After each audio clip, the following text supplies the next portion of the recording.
Oseas 3. Giingnan ako sa Ginoo.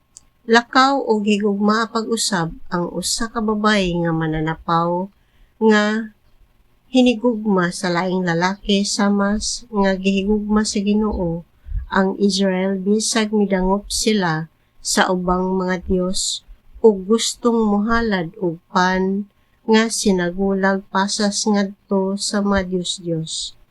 Busa gipalit ko siya og mibayad ako 15 kabuok sa lapi nga plata og 270 ka litro nga sibada og giingnan ko siya. Kinahanglan nga magpabiling ka ingon nga ako sulod sa daghang mga adlaw. Ayaw na pakighilawas o padani sa laing lalaki. Ako usab ingon ni ana nga naha kanimo.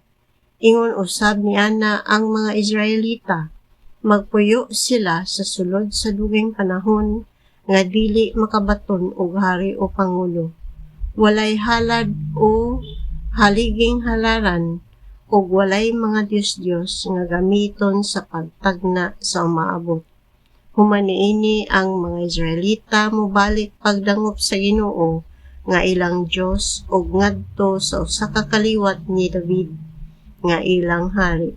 Sa ulahing mga adlaw uban ang pagtahod og kahadlok, moduol sila sa Ginoo ug makatagamtam sa iyang kaayo.